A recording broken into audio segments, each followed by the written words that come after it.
সুপ্রিয় দর্শক, আসসালামু আলাইকুম। আশা করি সবাই অনেক অনেক অনেক বেশি ভালো আছেন। তৈরি করে দেখাচ্ছি দুধ চিতই পিঠা। আর এই পিঠাটা একদমই ইনস্ট্যান্ট, ১০ মিনিটের মধ্যে আপনারা এই পিঠাটা খেতে পারবেন। তো এজন্য আমি প্রথমে একটি মিক্সিং বোলের মধ্যে নিয়ে নিলাম মেজারমেন্ট কাপের ১ কাপ পরিমাণ ভাতের চাল, যে চালটা দিয়ে আমরা ভাত খাই, ১/২ কাপ নিয়ে নিলাম পোলার চাল। এরপর পর্যাপ্ত পরিমাণে পানি দিয়ে খুব ভালো মতো এটা ধুয়ে পরিষ্কার করে নিতে হবে। আর বাবল সোডা পানি দিয়ে এটা সারা রাতের জন্য আমি ভিজিয়ে রেখে দিলাম।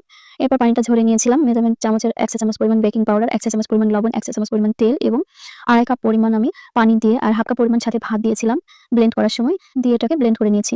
এরপর একটি কড়াই নিয়েছি, কড়াইয়ে সামান্য একটু তেল দিয়ে মুছে নিলাম। এরপর চিতই পিঠার ব্যাটার দিয়ে ঢাকনা দিয়ে ঢেকে চিতই পিঠাগুলো তৈরি করে নিলাম। তো দেখতেই পাচ্ছেন কতটা ফুলকো ফুলকো এবং জালিদার হয়েছে চিতই পিঠাগুলো। আর এটা কিন্তু অসংখ্য ছিদ্রযুক্ত হয়েছে, দেখে নিশ্চয়ই বুঝতে পারছেন।